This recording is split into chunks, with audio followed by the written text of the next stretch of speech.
Court does call the case of the people versus Travis Oliver. Alexander, on behalf of the people, Your Honor. Assistant Public Defender Natalie Pate with and on behalf of Mr. Oliver, who stands to my right. Please state your name for the record, sir. Travis Oliver. Thank you. All right, what do we do? Thank you, Your Honor. There is a resolution in this matter to which Mr. Oliver will be pleading no contest as charged under a prosecutor's deferred. The next part, Your Honor. Prosecutors deferred. Yeah, have him sworn. Raise your right hand. Do you solemnly swear and affirm the testimony you're about to give be the truth, the whole truth, and nothing but the truth? So help you God. Yes, I do. State your name. Travis Oliver. Sir, it is this court's understanding that you are going to be pleading no contest to the charge of malicious destruction of personal property less than $200. That is a misdemeanor punishable by up to 93 days in jail, $500 fine plus court costs. You understand that? Yes. You understand that the fine could be increased to 3 times the value of the property destroyed or otherwise injured. If that's greater than $500, that would become the maximum fine. Yes. Do you understand what a no contest plea is? Yes. 2 things about it I have to make sure that you understand. The first thing is that it means that you're not further desirous or wanting to contest this charge. Do you understand that? Yes. Second thing you need to understand is that for purposes of sentencing, the court will treat you the same as though you had pled guilty. You understand that? Yes. All right. Basis for the no contest plea, counsel. Potential civil liability, Your Honor. Sir, to that charge, how do you plead? No contest. You understand that with pleading no contest, you'll not have a trial of any kind. Yes. All right. You signed an advice rights form. Is that correct? Yes. Any question regarding any of those rights? No. Please look at paragraph 5 on that form. Those are your rights, which are part of a trial. You understand by pleading no contest, you're giving up those rights as well as all the rights in there. Yes. You understand you're giving up your right to appeal of right. Yes. Are you on probation or parole? No. Has anybody promised you anything other than what's been stated here today on the record to get you to plead? No. Anybody threaten you or coerce you? No. You're doing this voluntarily Yes. and of your own free will. Yes. The court has been provided and has reviewed Pittsfield Township Department of Public Safety report for their case 25-1258. Any objection to the court having reviewed that report? None from the people, Your Honor. No, Your Honor. Based upon a review of that report and also the court having heard the testimony in this case, the court does find that there's a sufficient factual basis in which the court could determine the defendant's guilt of this offense. Counsel, have I complied with the court rule? Yes, Your Honor. Yes, Your Honor. Court will accept the defendant's plea of no contest to this charge. Defendant is referred to probation for a pre-sentence investigation and report. Sentencing in this matter will be Second at 1 p.m. June 2nd, 2025, 1 p.m. Defendant's bond with its condition. Yes, sir. Stop at probation. You're on your left-hand side, stop in there, get the process started. All right. Okay. Thank you. Thank you. Your Honor. Court does call the case of the people versus Stephen Grisvick. Alexander, on behalf of the people, Your Honor. It is Mr. Burns. Do you want to go check the hallway? Or you could just sit there, either way.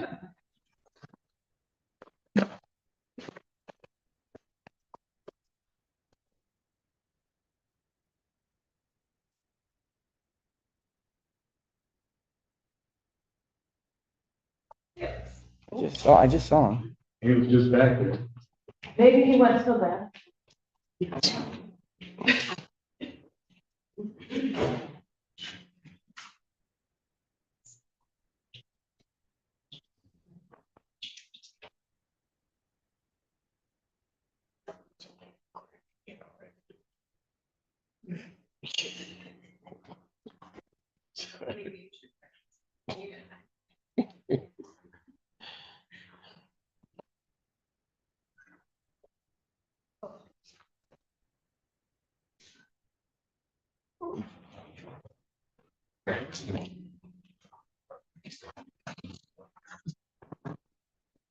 Like this happens every time a case gets called first. Yes. So here with and on Sam Bernstein with and on behalf of Mr. Grzybek, who's present with me. Your name, sir. Stephen Grisbeck. All right. Go ahead. Here for sentencing, Your Honor. We were here last week when everyone very graciously and patiently listened to me ask for possible sentence where Mr. Grzybic would do the accountable choices program in jail with, release on a tether to probation afterwards. And I appreciate Ms. Pilara and Ms. Enda for listening to me, and Your Honor, of course. Mr. Grzybic has been trying to get into that program since he got into jail, but he's been really pushing the last 2 weeks with kites and so forth. And they visited him last week and told him that there's 52 court-ordered people in line before him to get into the course, making it the most popular course in Washtenaw County on any given night. So I'm not exactly sure how that's going to play out for him, given how long it would take him to get in there. He'd be doing a significant amount of time before completion. One of the things I've been talking to him that he's concerned about is his Section 8 voucher. He's worked very hard to get it, and he's about a month away from potentially losing it. Maybe a month and a half that he worked very hard to get, and he does have a job for the meantime, but we don't know how long with heating and cooling. That it's been a pretty good job for him. So he's gotten some strides going in his personal life that he stands to lose. And I think maybe he could have held it together if he thinks accountable choices would start in the short term, but I just don't know that it is. So I guess we are asking the court to consider maybe like a release to drug treatment in the interim. To get. How long is the program, the in-jail program? I think it's 13 weeks, Your Honor. Okay. Did they, did they tell you, Mr. Griswick, you were 52 ahead of you? Yes, because I wrote a kite and they came back Thursday night and told me that there was 52 people ahead of me. That's with being court ordered. Got it. So there's 52 people ahead of me. So those were 52 that had not started it yet. I had not started it yet. Okay.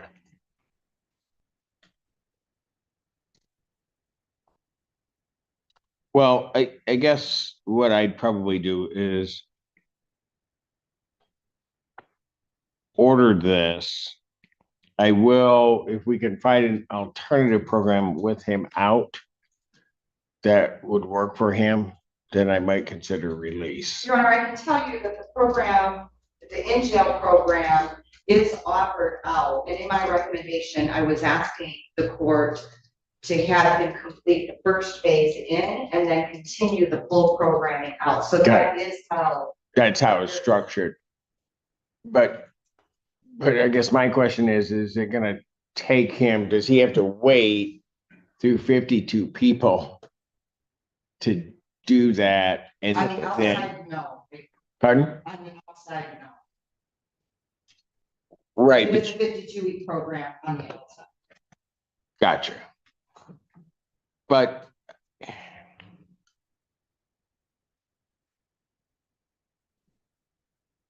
you want him to do the first phase of the DV program in jail, but he won't at best get to that. I mean, I don't know how many people are in the class, but he won't get to that at least for 13 weeks, probably much longer. If the court is considering to release him so he can get started with that program on the outside, I would ask that he definitely have that GPS monitor on, so he can do that.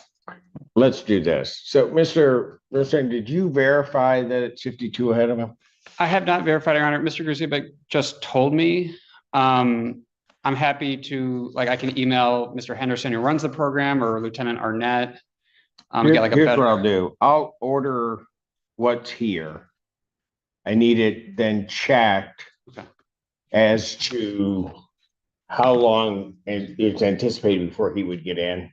Yes. And then I'll consider changing the program so that maybe he can complete part of that outside or complete it outside as opposed to in. That makes sense. I appreciate that, Your Honor, and I'll send some emails right after court. All right. Anything else you want to say before I impose that? No, Your Honor, I don't know if Mr. Grzybic had a couple of things he wanted to say. I would like to say, Your Honor, I want to take accountability for my actions and I apologize to the courts for going through this. And I just received my Section 8 housing voucher back in November. And I just got it, and if I do any more than like a month in jail, I will lose my Section 8. And I'm just asking that the courts, if I could do this class and with one, if I, I won't make no mistakes. If I do make a mistake, I have to come back and do the complete jail sentence. I'm asking for one chance. I can't show you that chance if I'm locked up, Your Honor. And I've gotten sober back in October. I've been doing these classes prior to me coming into jail. So I had been sober prior to coming to jail. And I would like to show the courts that I can not get in any more trouble, and that if I complete this class, that it'll make me even better person for today. I want to show the courts that I can do this. All right.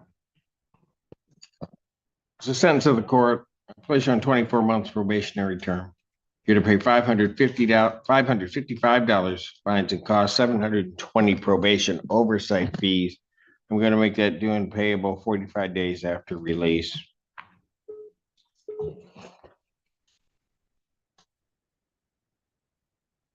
Those emails out.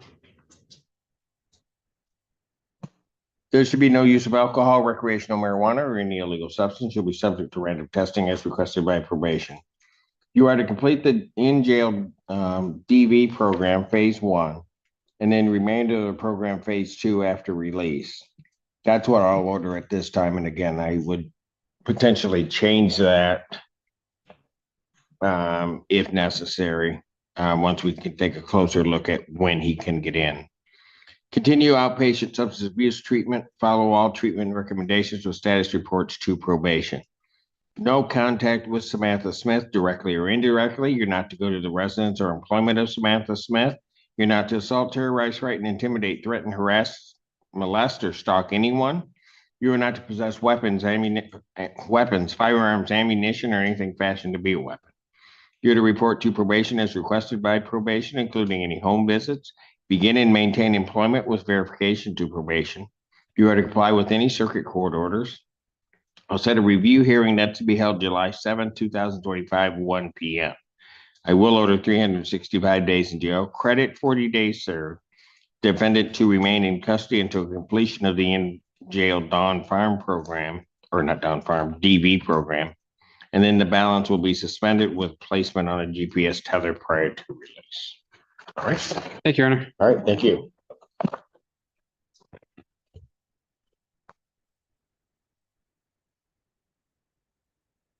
Can you grab a phone?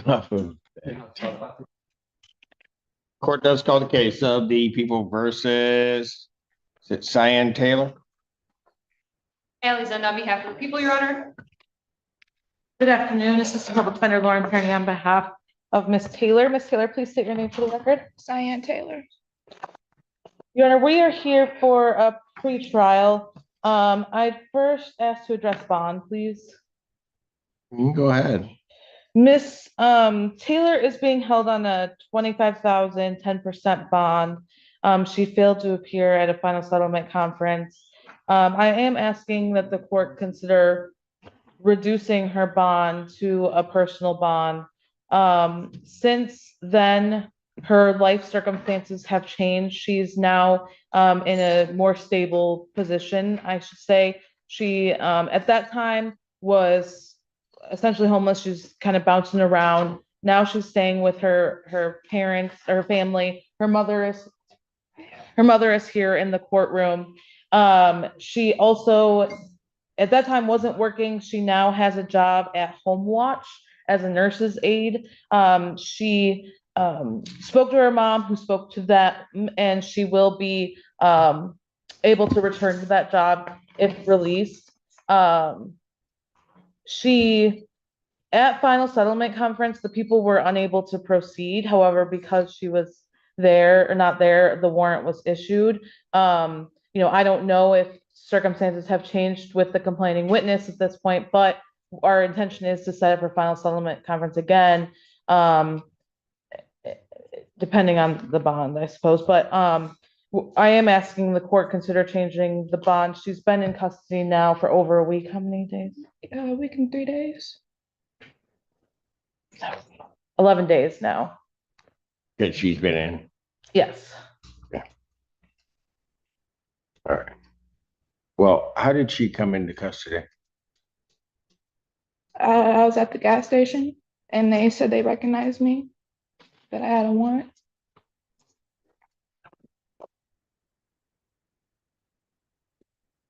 Well, I guess my question is, she missed the court date. Why didn't she come in at some point?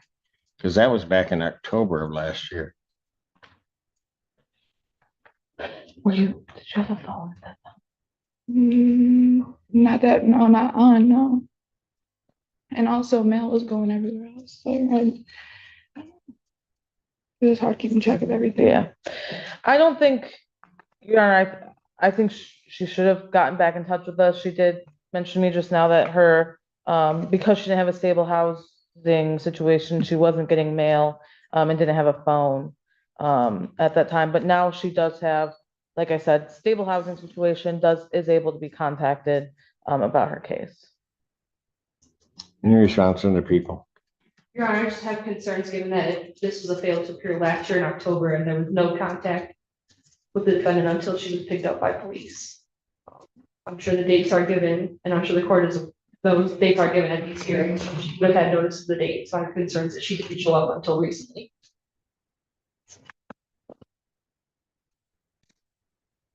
Well, how do I know you'll come back if I let you out? I will. I don't want to Well, be you told me it last time. correct. I don't want to be here. I want to do better, and I'm not going to waste the court's time anymore.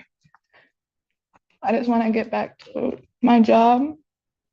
And I don't know. This was the biggest wake up call I needed, I swear.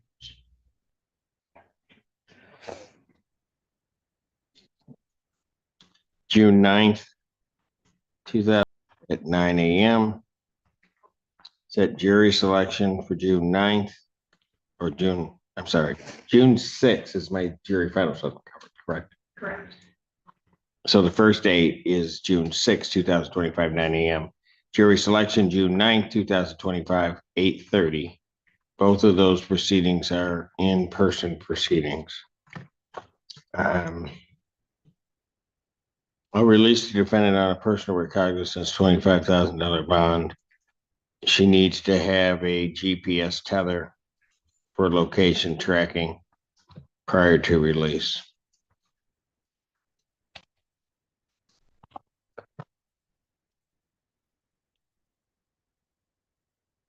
Thank you. Court calls case, People versus Artist Valentine Lewis. Alexander, on behalf of the people. Good afternoon, Assistant Public Defender Lauren Perny on Ma'am, behalf. did you understand that, what I did? Yeah, she's gonna be on a tether at my house, right? Right, but she may not get out right away. They've got to get her over, put a tether on her before she would then be released. And can I say one thing real quick? Sure. I'm not making any excuses for her whatsoever, you know, and she's done like a lot of mess in the last, but, last Monday when she came to court, she had a full schedule starting for Tuesday. So I called her job and I let them know the circumstances. And they said that they'll, you know, if she gets out on the 5th, that we'll get back a hold of us. And Okay, hopefully she can keep her job. all right. So hopefully they can get her out, get her over tethered, and she'd be out. Do you know what time that would? I'm not in charge of that. I don't know. I'll find out. Okay, Thank you, Your Honor. thank you. I'm sorry, Mr. Valentine, go ahead. On behalf of Mr. Valentine Artist, Mr. Valentine Artist, please state your name for the record. Artist Leroy Valentine Lewis. Oh, I'm sorry, I totally butchered your name. Yeah. Your Honor, we're here for a show cause. Mr. Valentine owes $300 on a domestic violence case. He has been in custody for some time. What does he owe? Yeah, the $300 is a weird number. You did the time on it. No, it's not really, but go ahead. I don't know. Well, it's usually if there's the case, they're much higher than $300. He did do 10 months on this case. Well, hold on. When I issued the warrant, I issued the warrant for $75 cash. And then his bond now is 1,010%. Yes, I saw that in JS. Warrants fee and show costs. Yeah, that's right. The 125. real issue, so he's got the statutory $125 fee. He's got warrant fees, which total $100, so that brings it to $225. But, and then $75 restitution. I see. When I bench warranted him back in September of 2020, I only set his bond at $75 cash because I wanted the restitution paid. Yeah. Well, he was being held on other stuff. That has all been resolved. This is now the only thing that's holding him in Washington County Jail. So I would ask this court to order him to pay the $75 when he's Already released. did that. That didn't seem to work. When he's really, well, I will say at the time he did do 10 months, right? And he's been in here, how much time have you been in now? 2 weeks. Okay. So, I don't know if you're gonna work when you get out, but order him to pay that and and give him a personal bond. That's my request. I'm sorry, I'm just. Does he have anybody that can pay the 75? Because realistically, that's what I want, Yeah, because that's restitution. So if he can get somebody to pay the 75, the 125 is just there, but I'd release him. he says he can pay the 75. You can have someone come up here and pay it as your bond. 75? Yeah. Not at this moment. So, I mean, if you want me to do some time on it, I could do some time on it, because I got a parole hold. No. I can't have you do time On this. in lieu of restitution. Well, all right. It's kind of complicated because I got a parole hold right now for Arizona. So when I leave here, I got to go out there to finish my time out there. So I got 5 months parole left out there. So I got to finish my parole out there. Okay, so here's what I'm asking. Is there anybody that can pay the $75 for you Right now, no. at any point? At any point, yeah. But not right now, not at this moment, though. Define moment. Like, when do you think you could get it paid? As soon as I get out of here, shoot. Yeah, but when you get out of here, you gotta go to Arizona. Yeah. And then we're gonna be right back in this boat because the 75 won't get paid. Well, The victim's been waiting for 5 years. yeah. Shit. I mean, when I get out, I'll be able to pay it when I get out. You know what I'm saying? I can't pay it right now. You feel me? Like, I gotta go take care of that, and then I'll be able to pay it. I don't even live out here, to be honest. So when I get out, I'm going back to Arizona, finish my parole, and I'll be able to pay it somehow. I ain't been out here in like 6 years, 7 years. Like, I don't even live out here. Well, Your Honor, are you gonna be in custody in Arizona? Or you just, Yeah, okay. because I just did 3 years in prison, so I gotta finish like 5 more months. Well, But I'm gonna be able to pay it at some time, though. Yeah. Like, I'm not just not gonna pay it. I was incarcerated. I've been incarcerated in prison for 3 years, so I haven't been able to catch up on things. You know what I'm saying? yeah. Yeah, like I just got out last August, so Well, given all that, Your Honor, Anybody he can call to get $75? That's all I'm looking for in this case. yeah, I mean, the 300, the other part of that, I mean, I'll waive the $100, the other part of that. Because I get where he says that he's been in, but the statutory fee will just sit there. I just need the restitution paid. any family members, anything? yeah, I can get it paid. All right, here's what I'm gonna do. have him make some calls, do something, see if we can get the 75 paid. I'll adjourn it out 1 week to May 12th, 2025, 1 p.m. Court does call the case, People versus Jeremiah Driscoll. Ally Zend on behalf of the people. Assistant Public Defender Natalie Pate with and on behalf of Mr. Driscoll, who should be present via Zoom. Sir, can you please unmute and state your name for the court? Jeremiah D. Driscoll. And Teresa Claire on behalf of probation. Your Honor, Mr. Driscoll is before the court for a review hearing.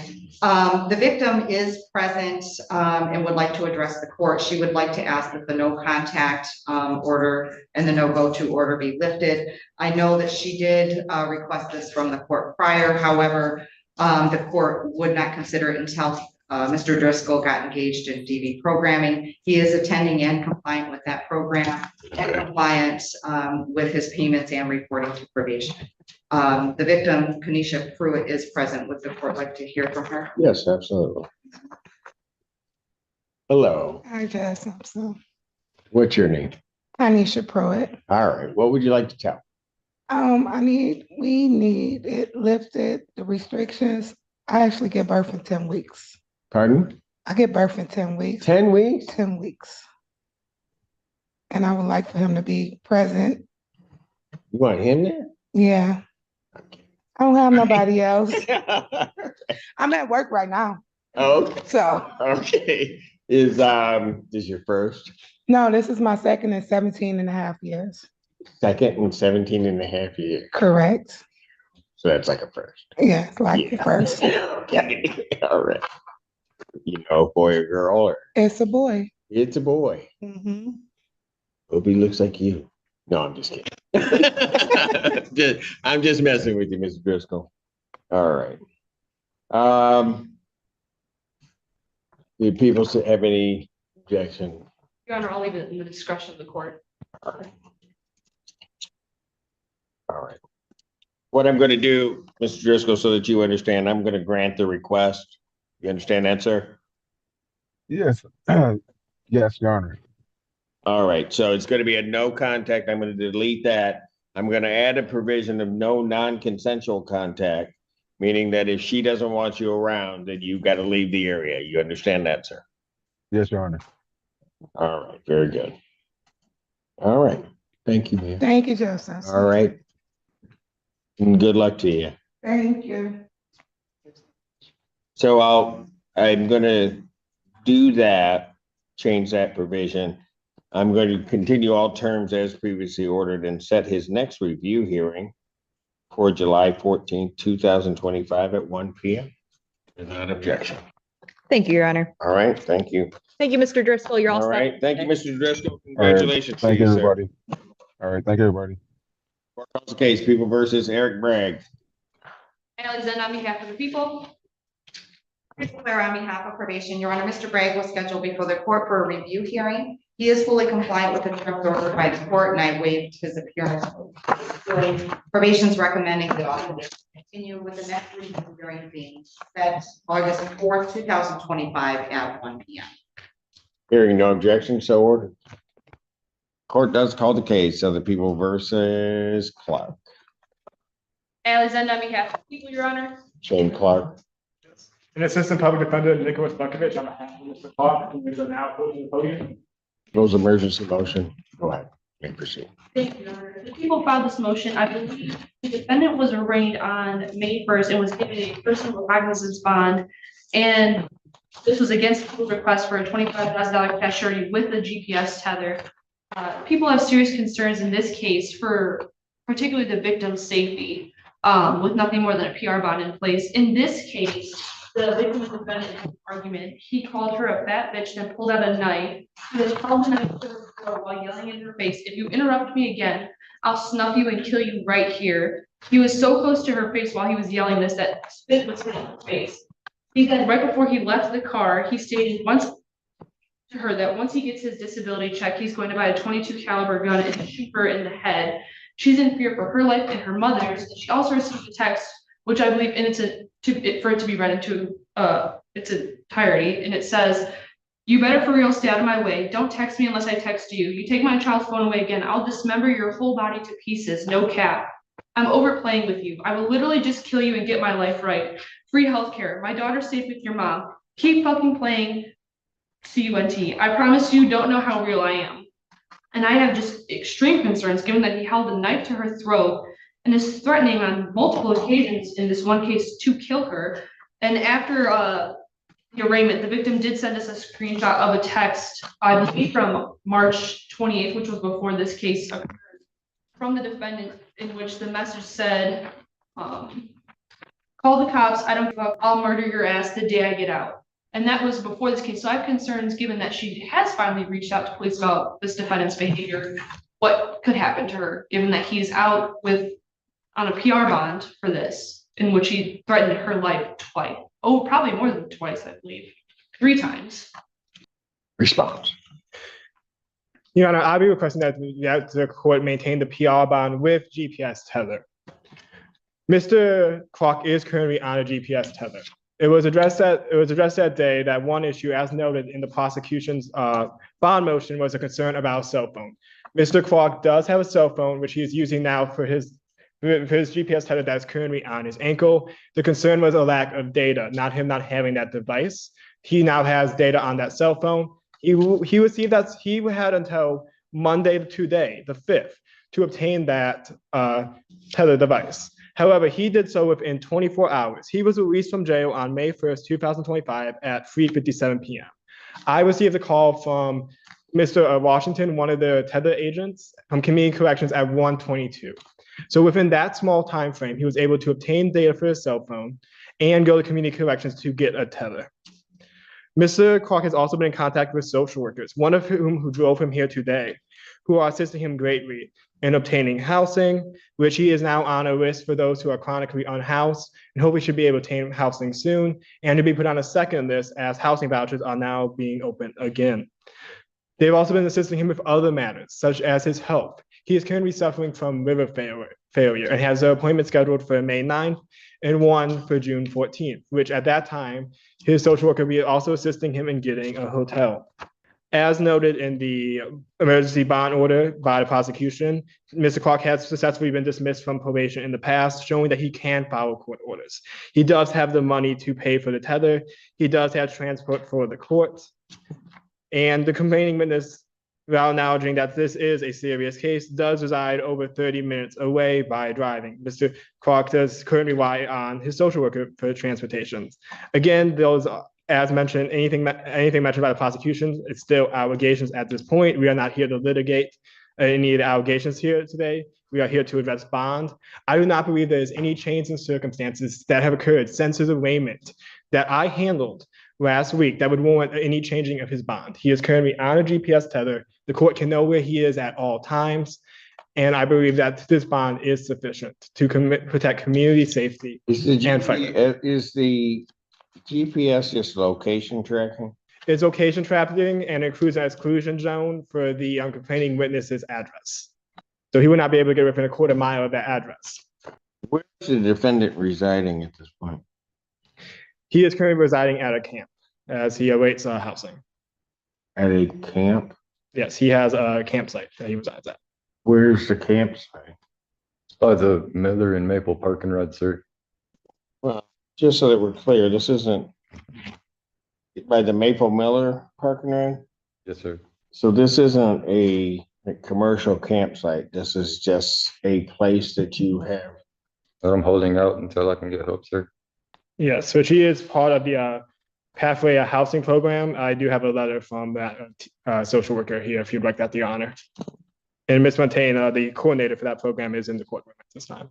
Pardon? Ms. Montaigne, the coordinator for that program, is also in the courtroom. She is the one who helped Mr. Clark arrive at the court today. The only address I have is a South Line address. Is that a correct I statement? believe so, Your Honor. How do the defendant and the alleged victim in this case, how do they know each other? Your Honor, I believe they have been in an on and off relationship since January of 2018, and they have one child together, and that his previous DV from 2021 was with this same victim. The child who resides with mom, is that? With her mother, Her mother. the victim's mother. It's, the magistrate did order no contact with the victim's mother as well on the day of the arraignment. I see that, but so does the victim reside with the mother also? I believe so, because it says the child attends school in South Line as well, so I believe so. How old's the child? Born in 2019. The defendant's not working. The defendant is working on getting a disability at this time due to some of his medical concerns. Then how is he paying for the tether? He does have some, he has shared with me, he does have some money for the tether. Panhandle and pick up cans and do work for a lady that I know whenever she needs it. She hires me for yard work. So how long have you been residing at the campsite that you set up? Since last year, sir. Are you the only one out there at that site? Yes, sir. Let me see, counsel in chambers, court standing back on in the record on the Clark matter. I've had an opportunity to speak with counsel in chambers, and what the court is going to do at this time, and Mr. Clark, I need you to understand what I'm going to do. I'm going to leave you on the GPS tether. I'm not going to increase any monetary bond that might incarcerate you. Okay, you understand that, sir? Sure. And then what I'm going to do is I'm going to, at this moment, increase the exclusion zone on your tether for all of South Lyon. Okay? I understand. And then, and I don't want it put on the record, but I'm also going to add a provision of no contact with the minor child. You understand that, sir? Yes, sir. All right. And then once the other part to this is that may change where I get more information regarding the victim, the alleged victim and her travels. And then I may be expanding that exclusion zone. Follow me? Yes, sir. All right. So that's what I'll do at this time. I think I'm going to need a new order. So I'll prepare a community corrections order with the exclusion zone is all of South Lyon.